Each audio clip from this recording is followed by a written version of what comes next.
Ja, velkommen. Det her er så Spilfolkgalleriet On The Road, og det er program nummer 20, og ja, vi startede jo helt tilbage i coronatiden, og nu kan jeg ikke lade være. Jeg synes, det er spændende, og vi har mødt mange sjove mennesker undervejs, og nu er det jo ikke mindre end Lars Seier Christensen, gammel ven. Hvornår mødtes vi egentlig første gang, kan du huske det? Nej, Jeg tror, det var Chicos Cantina. 80'erne. Det kan godt være. Jeg gik jo i klasse med vores fælles ven Mark. Du gik i klasse med Mark, ja. Savner du 80'erne? Ja, det er derfor, jeg lige har lavet den tour. Ja. Så det savner jeg da i høj grad. Hvad er forskellen egentlig på, hvis du sådan på 80'erne og i dag? Hvad er der? Musikken. Er folk anderledes? Det er sjovt nok, fordi der er en, der er ved at lave en bog i øjeblikket, ikke? Ja.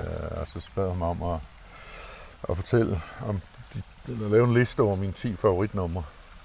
Hvilket jeg ikke rigtig vidste hvorfor, men nu har jeg lige læst draftet til bogen, og så står der, at vi kan konstatere, at Lars Seiers udvikling gik i stå som 22-årig, fordi det var det sidste 10cc. Det var det yngste nummer, der var på. Ja. Men jeg kan ikke engang huske, hvem de 10 var for. Men 10cc har nok været der, Brian Ferry, Roxy Music har nok været der, The Jam, Paul Weller, Star Council.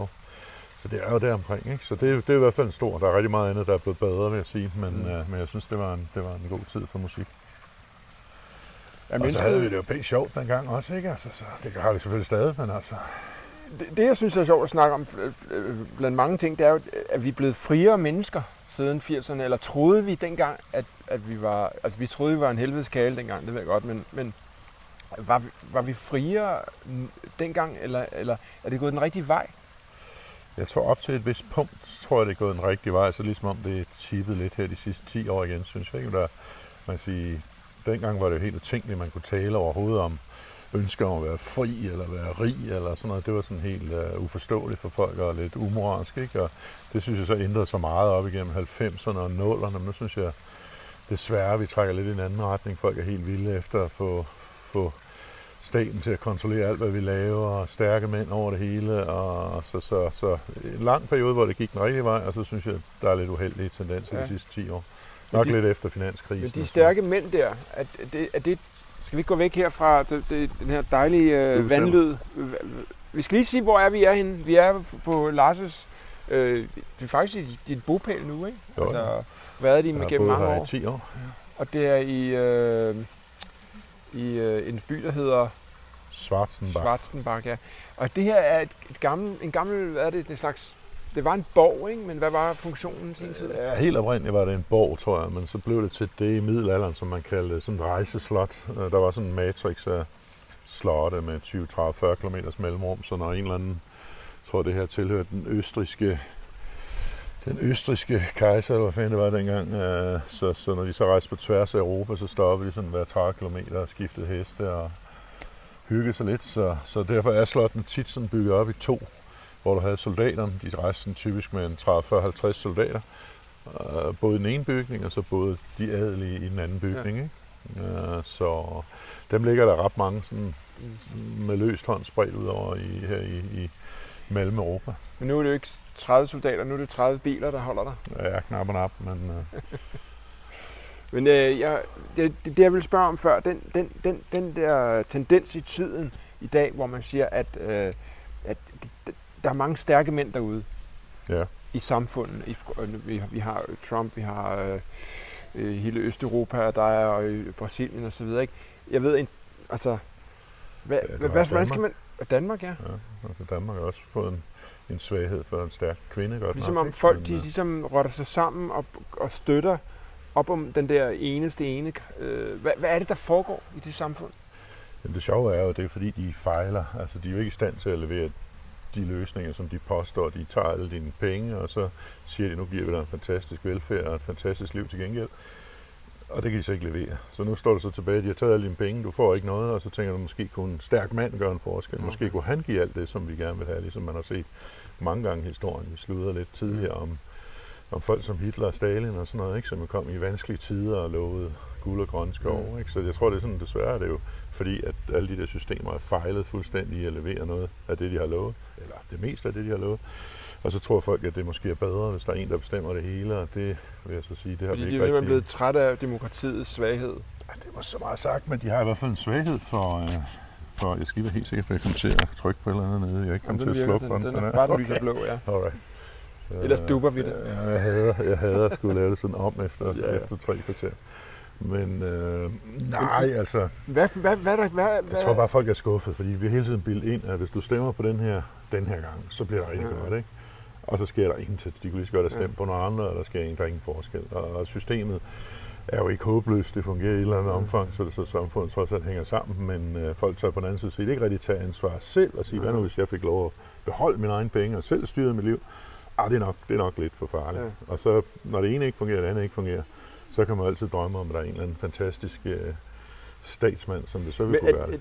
Hvis det er rigtigt, eller som det måske er, så er det sådan en stor hjul, der drejer. Og nu er vi nået til det tidspunkt på karusellen, at vi har jo haft et opbyggende tid omkring, hvordan vi ligesom skal det liberale demokrati, og så har vi fået nogle finanskriser, og så er der demokratiske kriser. Nu kommer vi til et stadie, hvor der er nogle stærke mænd, eller kvinder, der skal redde folk. Hvorfor lærer vi ikke noget af historien? Altså er det lidt grotesk, at hvis vi skal ud i en krig nu, en 3. verdenskrig, for at kunne rense op? Det tror jeg ikke, vi skal. Hvorfor skulle vi komme ud i en 3. verdenskrig? Altså vi skal bare åbenbart blive ved med at spilde vores penge og al den energi, vi bruger i kan man sige, det private erhvervsliv på at opbygge værdier, og folk går på arbejde hver dag, og de udfører nogle fornuftige handlinger, både i den private og offentlige sektor, for så vidt. Og så skal vi tage næsten alle de penge, og så skal vi misbruge dem til højre og venstre. Og det er klart, at folk bliver frustreret over det til sidst. Altså, der er ingen tvivl om, at i min optik er der ingen tvivl om, at vi alle sammen kunne have et meget rigere, meget bedre liv, hvis staten fyldte meget mindre. Det er jo en af grundene til, at vi står her i Schweiz, hvor du nøjagtigt har det. Du har et samfund, der på mange måder minder om Danmark, men hvor staten fylder cirka 30% af økonomien i stedet for cirka 55-60% af økonomien som i Danmark. Det gør bare en kæmpe forskel, og derfor fungerer ting bedre her. Folk har større private opsparinger og har det. Men hvorfor er der ikke nogen fattige i Schweiz? Det er der vel også, men altså i Schweiz, hvis du er fattig, hvilket vil sige, at du har sådan en gennemsnitlig dansk lønning, så vidt jeg ved, 7-8% i skat eller sådan noget, ikke? Og så er det ligesom om, at så bliver du mindre fattig. Hvor kommer penge fra så? De kommer dels fra, at der ligesom i Danmark har du også, du har mange flere velhavende mennesker her, der trods alt også betaler skat. Du ser ikke lige så meget i procentvis skat, som de vil gøre i Danmark, men til gengæld er så meget desto rigere, mange af dem, så det bliver jo til noget alligevel. Så er der en stor stribe af kæmpe virksomheder, der ligger her, ikke, som også bidrager til samfundet, og altså samlet set koster sådan set det schweiziske samfund næsten det samme at drive som i Danmark, men fordi at rigdommen er så meget større, så fylder det bare mindre i den samlede økonomi, og der kunne Danmark også være, fordi Schweiz er ikke mere begavet eller dygtig eller væsentligt mere hårdt arbejdende end danskere. De har bare indrettet sig mere rationelt, så folk fordi når man ser gader og stræder rundt omkring, så er der jo rent og pænt. Ikke? Det virker sådan som jeg har ikke rigtig set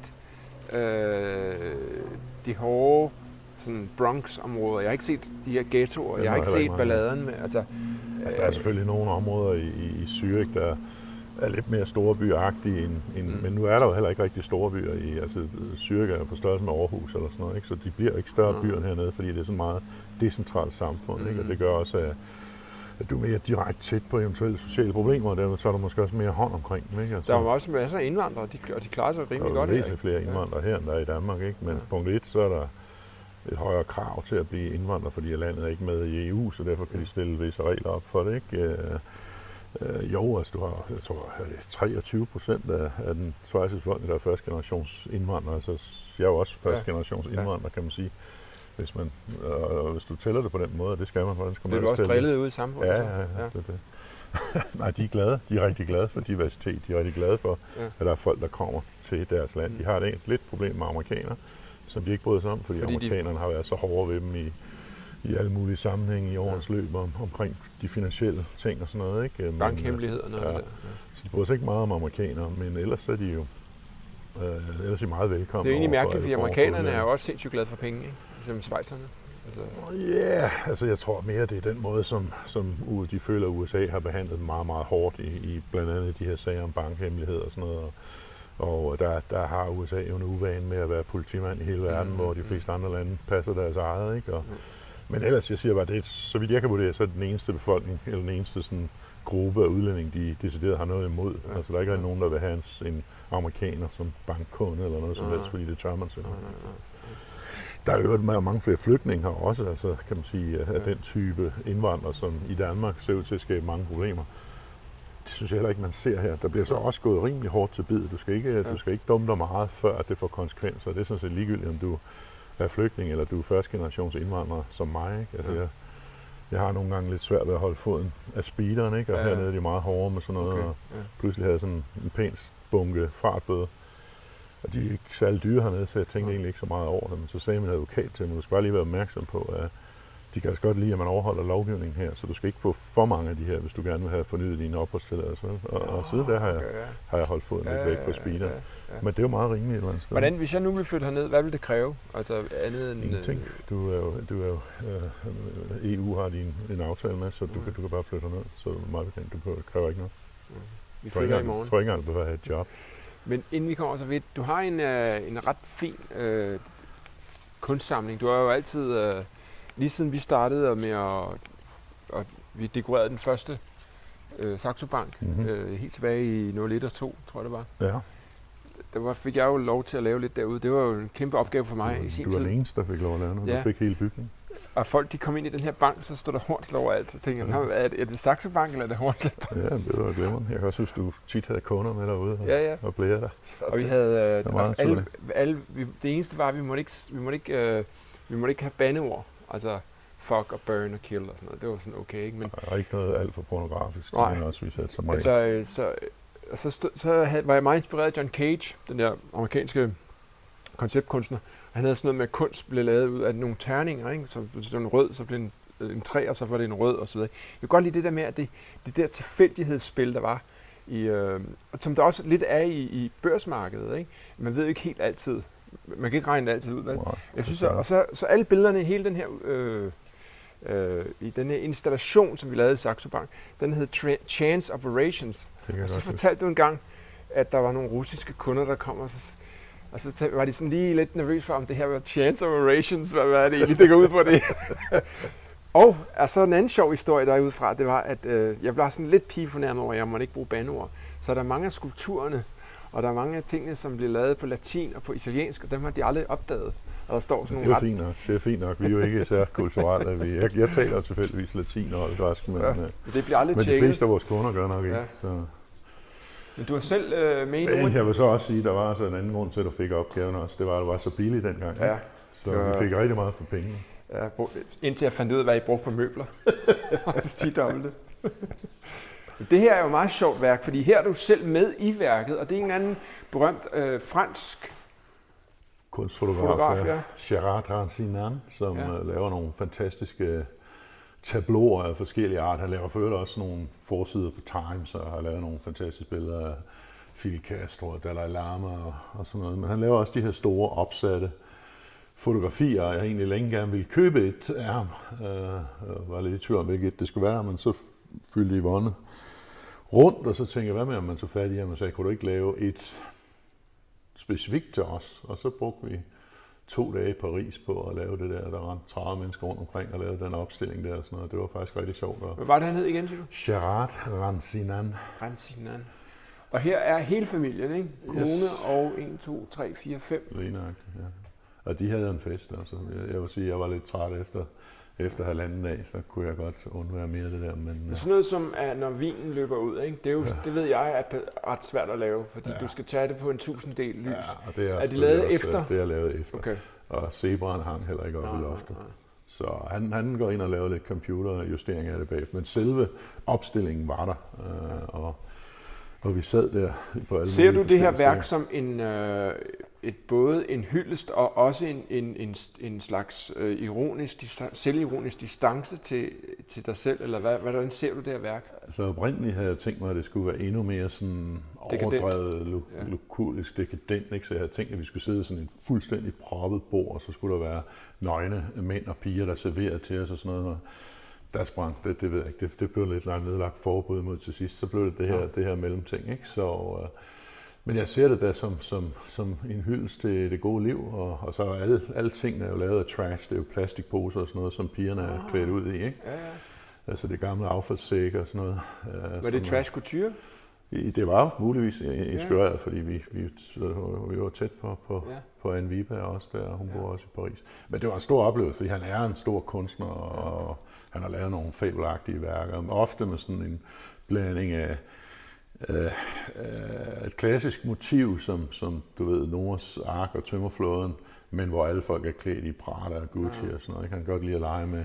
Så det, der er sjovt her, hvis der er noget sådan lidt leg med elementerne, så kan man sige, at det at der bliver brugt affaldssække og sådan noget, det er jo en kommentar til systemet også, ikke? Det er jo meget fedt, der er den der dobbelthed i det også, ikke?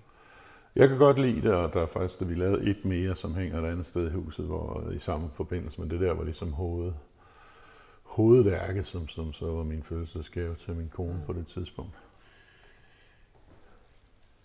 Hvad så det her? Hvad var det? Er det noget, vi... Ja, nu har jeg jo rigtig dårlig hukommelse. Det er faktisk et rigtig dårligt sted, jeg hænger den, fordi det er utrolig fint detaljeret, sådan vand... Akvareltegning, ikke? Så de hænger helt forkert i forhold til, at man skulle kunne se dem rigtigt. Men det er en amerikansk dame, der har lavet det, men navnet, det kan jeg sgu ikke lige komme på lige i øjeblikket, men det er ret fin detalje, ikke? Ja, jeg studerer det her nemlig meget i øjeblikket, og jeg kan se, at det her, der er et stykke vej nu. Hold da op, mand. Ja. Det er ret fedt lavet, men det hænger jo sådan helt forkert, fordi det er netop et billede, man skulle komme tæt på, ikke? For rigtig at nyde det. Så det hun hedder Ball. Elball eller sådan noget. Ja, det kan godt være. Det er i hvert fald en dame, og hun er amerikaner, så meget kan jeg huske. Og derover har vi den berømte Obey, hvad hedder han, Ferry, ikke? Jo, Shepard Ferry. Som lavede det berømte Obama-valgplakat der i 2012. Det er en original, den der. Så det er en original, den der, ja. Det er meget fedt, synes jeg. På den måde varsler han jo også, altså alt hvad Shepard Fairey laver, er jo også en slags, en varsler også, at ufriheden står om ved døren, ikke, hvis vi ikke passer på. Altså hele de der symboler og det der det er ikke fordi han selv er det, men det der fascistiske, sådan meget monotypiske ting med stempler og meget tydelige, så nærmest valgplakater, ikke? Og alligevel er det sådan street art blandet med sådan noget var det jo politisk agitation. Med det der Obey-figuren der, ham der, den berømte bryder. Ja, Bronson. Nej, André Pos eller sådan noget. Vi deler hans klub, ikke? Og så gik han rundt og satte det alle vejen i USA på et tidspunkt, hvor ingen anede, hvem det var. Og der var meget spekulation, og fanden går det ud på, og sådan noget. Sådan er det jo med alle de her, ikke? Så. Men det, altså, jeg har aldrig sådan for alvor sat mig ind i, hvad hans egentlige mission er. Jeg synes bare, det han laver er meget fedt. Og det synes jeg gælder for meget af det. Jeg har sådan ligesom opgivet nødvendigvis at have en holdning til deres politiske budskab, for der er sgu så mange af dem, der er venstreorienterede, ikke? Men jeg synes, de laver meget god kunst alligevel. Og det er jo så heldigt, at du så er med i det her program, fordi der er vi jo meget gode til at overfortolke tingene. Det er min hobby jo. Ja, det er fint. Det er fint. Hvad har vi så herinde? Der er...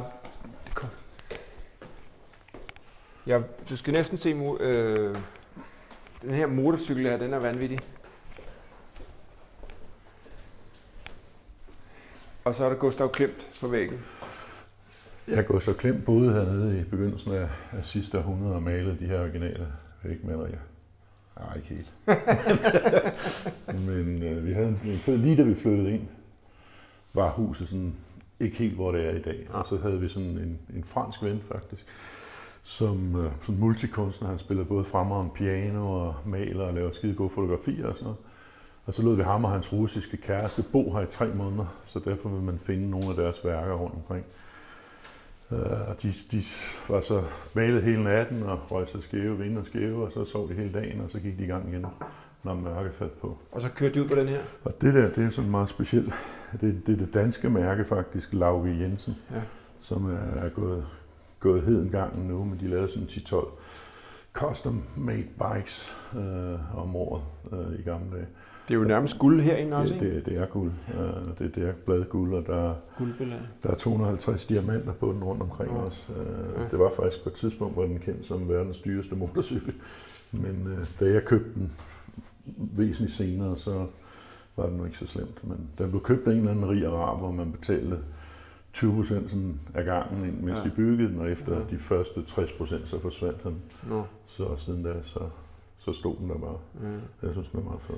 Men sjovt nok, så satte jeg den på Instagram, og så går der cirka en time, og så ringer der en fyr og siger, goddag, jeg hedder Lauke Jensen. Og det er så han, der har bygget. Altså, du må lige love mig, at du ringer til mig, før du kører på den, ikke? Så jeg ved ikke, om udstillingsrøret smelter eller noget. Okay. Ja.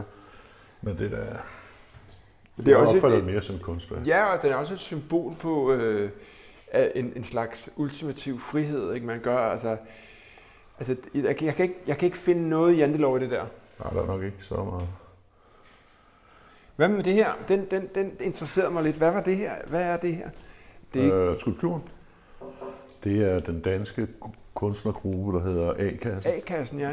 Og det var noget med, at de smed sådan nogle små bitte dråber af flydende kobber ned i isvand. Ja. Og så størkner det i sådan en eller anden form, og så projicerer de formerne op. Ikke? Så jeg tror, der står et ret stort værk i Aarhus, der er bygget over samme princip.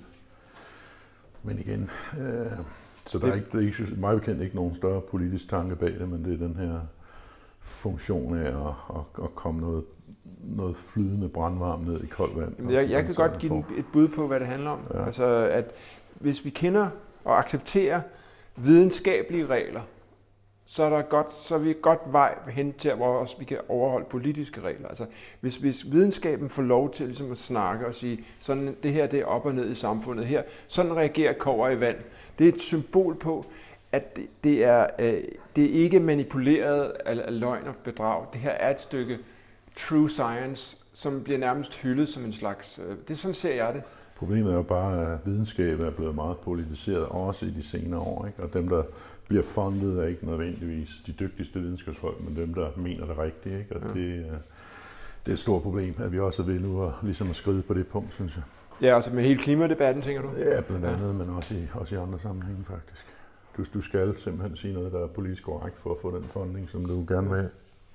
Det er også derfor, jeg har det her samarbejde med Eske Willerslev, ikke, hvor vi prøver at lave nogle figurer, hvor han skal fortælle de unge, det er sejt at være videnskabsmand og ikke bare se på Justin Bieber-videoer. Og der snakker vi meget om, at det er vigtigt, at han bliver rig, så han kan jeg sagde, vi skaffer dig 500 millioner, så skal du ikke spørge nogen mere, og så forsker du bare. Og det var sådan, så siger han, hvordan gør vi det? Ja, det kommer jeg tilbage til. Vi laver et eller andet, fordi altså, hvis man er så klog, som han er, så burde han da være selvfinansierende. Ikke? Han fortalte mig, at han ikke fået penge sidste år, fordi nu var det ikke hans tur. Fordi det er jo lige meget, at han har udgivet 50 artikler i Nature Magazine, og de andre ikke har lavet en skid, men nu var det ikke hans tur mere. Men det er politiseret, at de er så afhængige af funding. Heldigvis er der jo en del privat funding af videnskab også, så det er jo... Det er jo virksomheder, der... Ja, det er... Det er ikke ham Baker, vel? Jo, det er lige nok det der. Ja. Han er kendt for at stå og skyde på sine malerier med sådan en Colt 44, ikke? Det er sådan... det er lige nok det der. Det er en af de der Damien Hirst-drenge. Han er sådan rimelig up and coming, tror jeg, ikke? Han hedder Charming Baker. Charming Baker, du har helt ret. Det er godt, at du kan huske det, men det er også det. Og jeg har mange gange sådan haft folk hen og troede, det var en fejl, at der var hul i den, men han står altså og skyder på det. Og jeg tror, den hedder Everything You're Gonna Lose, Everything You Love, eller sådan noget. Men det er sådan meget... han har altid de her mærkelige tapeter også, skal jeg huske. Men hvad... så er du et dejligt flyl her. Ja. Har du begyndt at tage timer, har jeg hørt? Ja. Hvornår får vi lov at høre det? Jamen, jeg vil gerne selv styre min verdenspremiere, men du spiller jo meget bedre end mig, så vi kan høre dig i stedet. Jeg har lige fået det stemt, så jeg håber, det er i orden.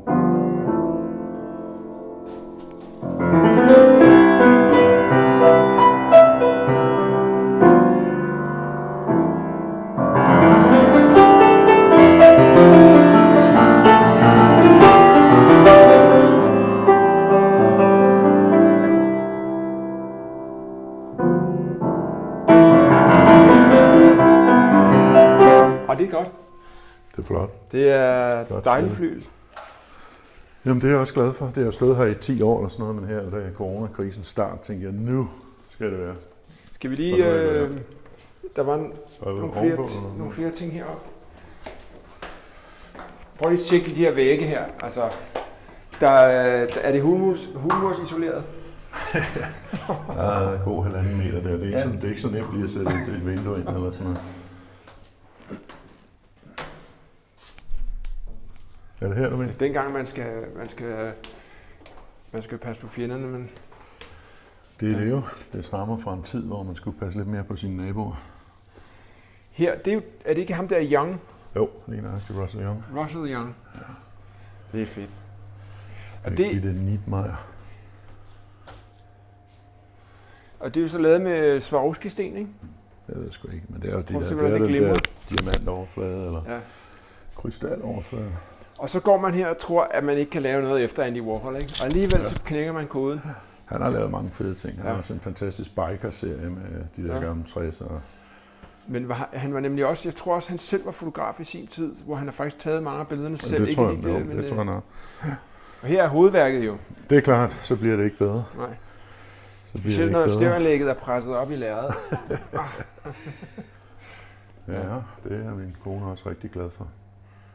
Det var fra hendes fødselsdag, tror jeg, ikke? Gav fra Mark. Ja. Meget fint. Og der står her, dreams come true. Ikke? Fordi på en mange måder har du ligesom, da du... Skal vi sidde her lidt? Det kan vi gøre.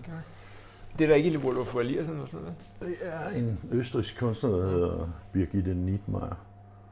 Det er jo Lorichan, den der, ikke? Fantastisk. Nå, men det der med, at drømme kommer i opfyldelse. Når du sådan ligger og tænker om aftenen, når du sover og ligger du ikke og tænker nogle gange, at der skulle meget, der lykkedes meget godt med det, du satte dig ud for, eller hvor meget er det tilfældigt, og hvordan er det? Hvordan er det altså med de drømme, ungdomsdrømmene, hvordan er det gået med det? Meget af det er selvfølgelig tilfældigt, fordi det er klart, at oprindeligt ville jeg være arkeolog og boede langt ude i Jylland, ude på heden der, ikke? Næsten, og min far var akademiker, og jeg var meget akademisk orienteret, og så pludselig døde min far, og så tog jeg til København og faldt i dårligt selskab og reprioriteret og sådan noget, ikke? Og så pludselig var der noget andet, jeg gerne ville, ikke? Så Ben blandt andet, ikke? Så selvfølgelig er der mange tilfældigheder i det, og så er der også lidt med, at man gør det rigtigt på det rigtige tidspunkt, ikke? Der er rigtig mange dygtige mennesker, som bare vælger det forkert at bruge deres energi på, ikke? Og der kan man sige, der var vi heldige, at vi tænkte, det der internet, det ser sgu meget spændende ud, lad os lave et eller andet, der forbedrer nogle processer, og på det tidspunkt var det ikke en selvindlysende ting. Der var mange, der troede, at internettet var sådan noget midlertidigt pjank, som bare ville gå væk, ikke? Men vi troede på det, måske også fordi vi ikke rigtig havde andre muligheder i banken for at differentiere os, ikke? Fordi vi var så langt bagud på point i forhold til de store banker. Det eneste sted, vi kunne være bedre, det var på internettet. Så det er jo en tilfældighed, at vi ligesom bliver opmærksomme på det og tror på det. Men er det altså... Og det var der, og chancen var der. Altså specielt nu, ikke?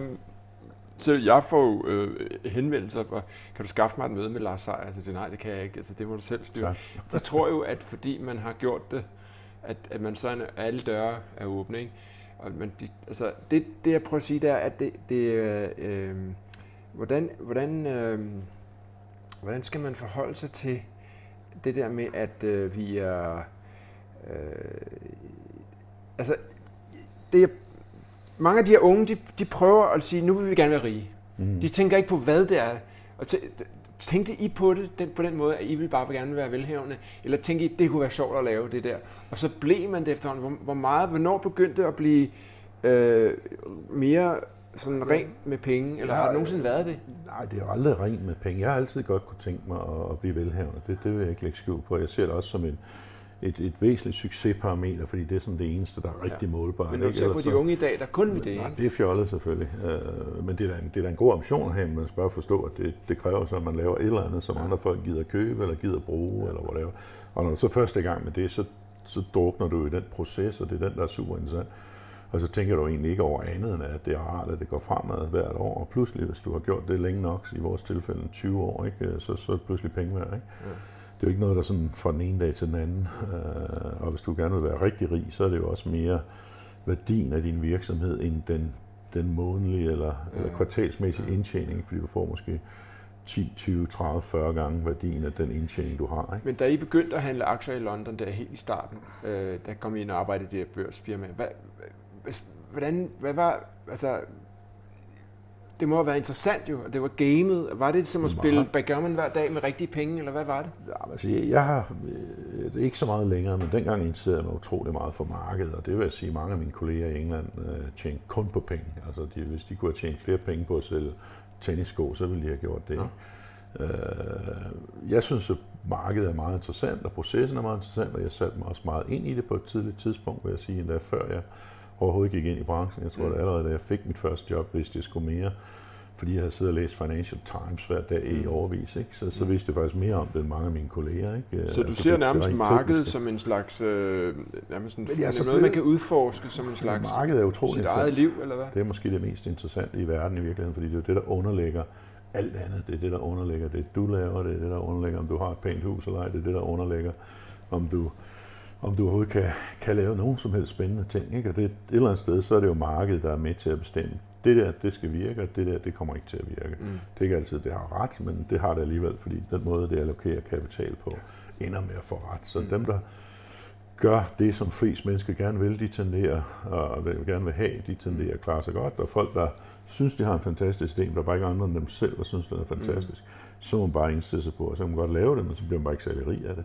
Og det er fair nok et eller andet sted, ikke? Fordi markedet er jo den ultimative frihed. Jeg vil så sige, at altså, i senere år er blevet mere og mere opmærksom på, at markedet er meget random, altså meget tilfældigt, også mere end jeg troede dengang, og det kan jeg jo se på, at det er så vanvittigt svært at ramme det rigtigt. Ikke? Altså, selvom du har siddet og kigget på det i 30 år, så tager du stadig fejl stort set hver anden gang, du handler. Det er fordi, kan du huske en gang, vi snakkede om ude på båden, da vi sejlede rundt, hvor der gik det op for mig, at når folk bruger ordet spekulere, så var det sådan lidt oftest negativt i medierne, ikke?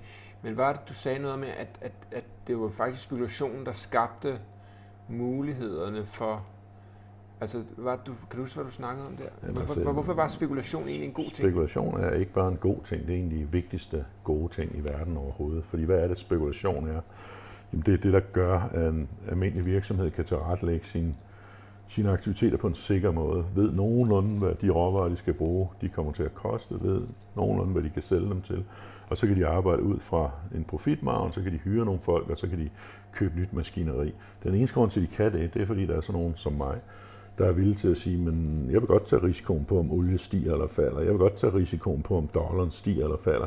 De allerfleste erhvervsfolk gider ikke have den risiko. De har den, men de vil helst af med den. Og der kan man sige, at det man så gør, det er alle dem, der egentlig helst vil minimere risikoen, fordi de kan ikke have 27 forskellige parametre, der er helt fuldstændig uforudsigelige. Så kan de ikke investere, så tør de ikke. Så jo mere de kan lægge den risiko af til andre, jo nemmere er det for dem at købe. Så du siger, at aktiehandlen er egentlig en slags buffer? Nu er aktiehandlen lidt noget andet, fordi det er jo den deciderede kapital. Okay. Nu har jeg jo altid handlet valuta, råvarer og sådan nogle ting. Ikke?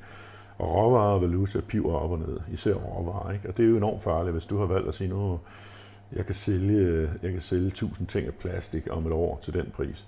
Det er fint nok, men hvis olien så koster 3 gange så meget, som du skal bruge til at lave plastik, så har du et mega problem, fordi pludselig er det dyrere at lave, end det du har solgt det for. Det gør så, at hvis du ikke havde den mulighed at lægge den risiko af, så ville folk ikke turde lave... Hvor er det så spekulanterne er positive? Spekulanterne går så ind og siger, men ved du hvad, hvis du ikke vil have den risiko, så vil jeg godt tage den. Så jeg vil godt garantere, at du har en pris på din olie, eller hvad det nu kunne være, om et år. Jeg tager risikoen for, om den er steget eller faldet i mellemtiden, fordi jeg tror måske, at hvis du gerne vil købe til den pris, så tænker jeg tror ikke, du køber for dyrt, men jeg er villig til at garantere dig det. Og så håber jeg på, at prisen falder, fordi jeg har jo så solgt det og håber på, at jeg kan købe det billigere, før jeg skal give det til dig. Ikke? Okay. Så i bund og grund så overtager jeg den risiko, som de allerfleste virksomheder gerne vil af med. Og det er en meget, meget samfundsmæssig effektiv funktion. Jeg er også en, der kan man sige, matcher tiden. Altså, hvis du skal købe eller sælge en stor mængde af et eller andet, og du skal ud og finde en, der lige nøjagtigt vil købe det tilsvarende mængde, eller sælge den tilsvarende mængde, det kan du bruge uger og måneder på at finde. Men her er der en spekulant, der siger, at den tager jeg. Gør, hvad du forventer at få en lille margen til fordel for dig, men du gør, at du meget hurtigt kan få lavet de her afdækninger, og det gør i bund og grund, at alting bliver lidt billigere, fordi at det vil være langt mere komplekst at skulle ud og finde. Men det vil sige, at når man ham plastikproducenten, hvis han skal bruge alt det der olie til den tid, til den pris, så ved han, at ligegyldigt hvad der sker, så får han den. Og hvad hedder sådan en? Er det en future? Hvad det vil typisk være en future eller en terminskontrakt eller sådan noget. Ikke? Men altså, du fastslår. Hvor køber man sådan en? Han kommer ned på børsen? Ja, det er typisk sådan en, vil du lave på børsen. Du så det er en slags prisgarantiløfte? Det er i bund og grund, at vi siger, at olien koster, lad os sige, nu koster den cirka, skal vi sige $50, ikke? Tønden. Så siger du, okay, hvis den stiger til 100, så er der altså noget møg, fordi så har jeg solgt mit plastik for billigt. Så jeg vil godt købe eller sejre olie til $50 nu, og så sælger jeg selvfølgelig på 50, det giver sig selv. Hvis olien så stiger til 100, så havde han ret, så var det rigtig klogt, at han måtte fastlåse $50. Og jeg er fucked, fordi jeg sidder nu med en position, som jeg taber $50 på. Og omvendt, så vil jeg selvfølgelig sige, hvis ikke jeg var parat, hvis ikke jeg følte, at det var en god pris, og jeg tænker, at den falder formentlig herfra, så vil jeg jo ikke sælge den, så vil jeg jo bare vente. Og dermed så finder den et ekvilibrium, så vil han have været nødt til at betale $60 for den, før han kunne finde nogen, der synes, at det var et godt niveau at sælge på. Så markedet finder sådan et ekvilibrium. Og jeg sidder jo ikke med den position i 100 år. Det kan være, at jeg solgte den videre til en anden dagen efter. Det er netop der, hvor medierne mange gange siger, jamen du udnytter ham, den stakkels fabrikant, fordi du sidder som den onde aktiehaj eller børshaj. Eller ikke? Fordi hvor kommer det dårlige rygte for spekulanter? Jamen, det er jo bare, fordi folk ikke ved, hvad de taler om som sædvanligt, ikke? Altså spekulation er likviditet til markedet, hvilket gør, at det er meget mere likvid, fordi der er meget mere aktivitet. Det gør, at prisen generelt bliver bedre for alle. Det gør som sagt, at en virksomhed kan aflægge sin risiko og dermed hyre folk og være rimelig sikker på, at de har en gangbar forretningsmodel. Og så er der så sådan nogle hedgefonde og store og små spekulanter, som tager noget af den risiko, og mange af dem taber penge på det, men nogle af dem tjener penge på det. Ikke? Er der blevet dereguleret for meget i markedet siden Thatcher og Reagan? Er der noget? Hvorfor siger man det? Hvorfor kommer de her kæmpe store finanskriser? Hvorfor skal vi redde bankerne? Altså, hvad er... Det er en rigtig lang ting, det kunne vi bruge. Vi har 6 timer. Det kan vi bruge. Nå, okay. Det kan vi easily bruge 6 timer på, men altså, der var en periode, hvor markedet var massivt. Markedet var massivt overreguleret, ikke? I gamle dage, og så blev det frigjort noget. Det er en helt absurd at sige, at markedet blev fuldstændig ultraliberalt. Det har der aldrig været. Altid været regulators, left, right and center. Men markedet blev der absolut frigjort på mange måder, og det gjorde så, at det blev mere effektivt på mange måder. Og så efter finanskrisen er så blevet reguleret igen, efter min mening lidt for meget. Men jeg kan godt forstå nogle af de ting, der er blevet gjort. Faktum er, at finanskrisen har ikke noget at gøre med regulering eller ikke regulering. Det er nogle helt andre faktorer, der gjorde det. Det var dels nogle statslige initiativer, der var forkerte. Ser i USA, at man ligesom insisterede på, at alle skulle have råd til at købe et hus. Man gav alle de der lån ud til Fannie Mae og Freddie Mae. Det var de demokratiske politikere jo elvilde efter i 90'erne, at man skulle gå den vej. Ikke? Så det var meget dem, der pushede den udvikling. Og så siger en bank selvfølgelig, okay, men hvis I gerne vil have, at jeg gør det, jeg kan tjene penge på det, så vil jeg gerne gøre det. Og det ledte så til nogle overdrevne eksponeringer og sådan noget, som så førte til en masse problemer. Det er sjovt, du går lige tilbage til A-kassens skulptur deroppe, fordi hvor man har noget kobber, der bliver smidt i vand. For når du siger, folk ved ikke, hvad de snakker om. Og det er jo netop, det for mig er et symbol på, lad os lige se, hvad faktum er her. Ikke? Her er der et videnskabeligt eksperiment, og det er, hvad vi ser. Og det er det, jeg synes er smukt nogle gange med kunsten. Specielt det der, at man ligesom får et billede ind i en anden verden, hvor man siger, her er der en eller anden, der siger, det her det er op, og det er ned. Lad os lige få snakket om tingene, hvordan de egentlig er. Og det kommer vi aldrig til bunds i, men det der kunstværkerne er... Der er videnskab, den økonomiske videnskab også ved at blive ødelagt, fordi for 20 år siden var der sgu ikke nogen, der var uenige om, at hvis du gjorde det mere attraktivt at gøre noget, jamen, så fik du dynamiske effekter. Nu er der folk, der drager det i tvivl. Altså, det er jo rent samtidig med, at de hælder til, at hvis vi hæver prisen på cigaretter, så bliver der røget mindre. Selvfølgelig bliver der røget mindre, hvis du hæver prisen på cigaretter, men det gælder selvfølgelig alle andre af livets forhold. Det, du gør billigt, det kommer mere af. Det, du gør dyrt, kommer der mindre af. Så selvfølgelig er der dynamiske effekter, men det kan du i dag finde, altså talrige venstrefløjsøkonomer, der benægter fakta. Ikke?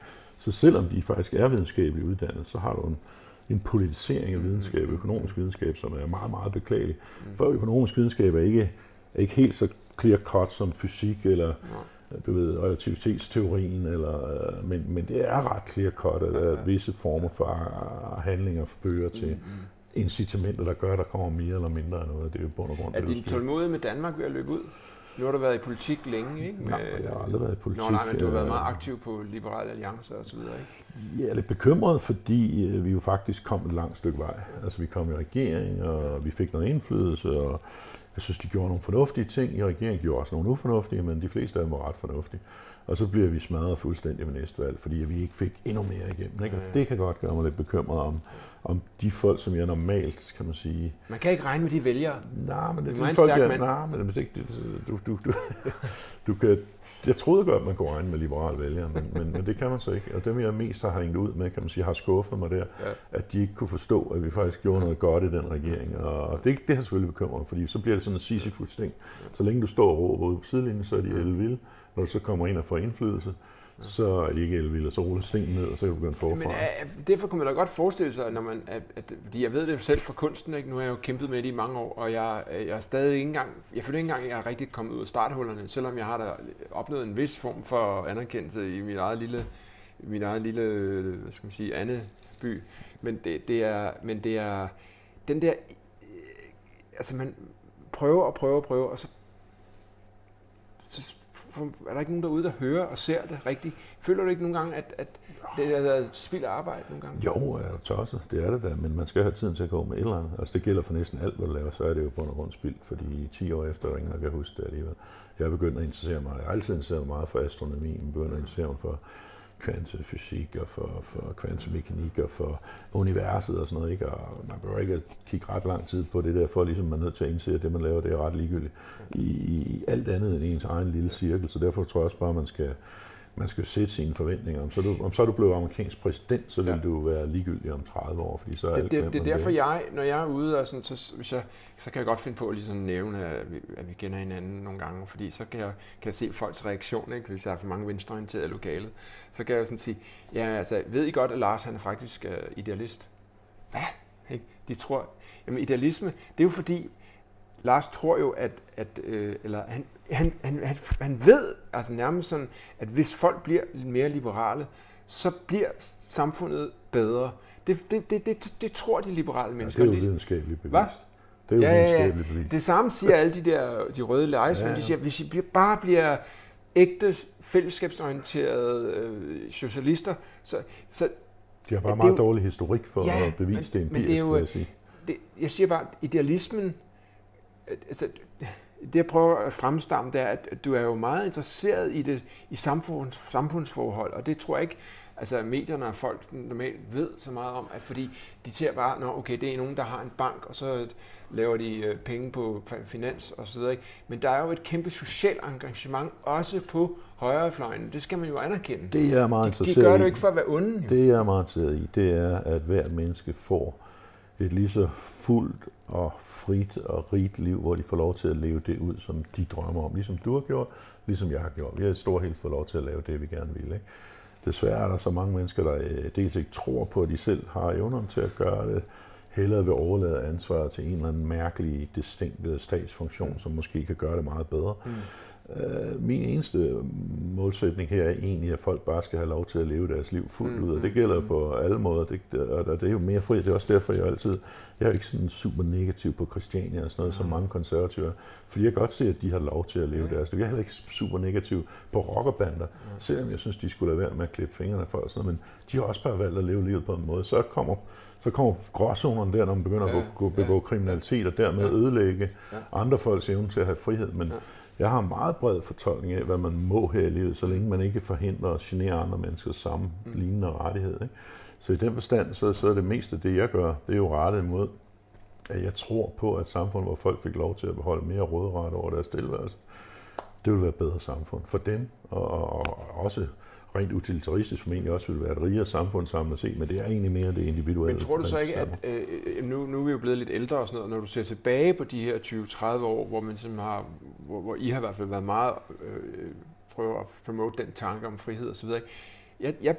Jeg synes med alderen, synes jeg, det måske er man sådan en slags, hvad skal man sige, måske skal man ikke rode for meget med systemet. Måske er der en idé med, at der er et eller andet hierarki i systemet, hvor nogle er meget libertarianske, nogle er meget fællesskabsorienterede, nogle er meget sådan og sådan. Hvis det, der har været vores problem måske, det er, at vi vil gerne have, at alle var, som vi var, eller som I var, eller måske er samfundet bedre tjent med, at der er de her forskellige individer. Nogle vil gerne nurses, nogle vil selv nurse.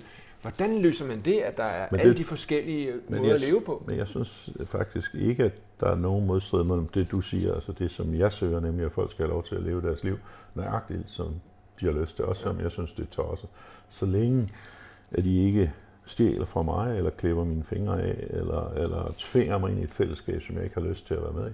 De kan da lave alle det, og det kan jeg godt lide ved Christiania. Jeg kan da godt lide, at der er 1000 mennesker, der vælger at sige, nu skal vi skulle sidde og dele det hele sammen. Fint med mig, bare jeg ikke behøver at være part af det. Og det ikke doserer det på dig. Ja, og de ikke tvinger mig ind i det. Så jeg synes egentlig, og det er jo lidt det der problem. Jeg mener, at den tilgang, som vi som liberale har, er jo et samfund, der tilstræber netop, at der er plads til en forskellighed. Hvor det virker som om, at der er ikke rigtig plads til os i et socialistisk eller kommunistisk samfund, fordi der vil man ikke have den forskellighed.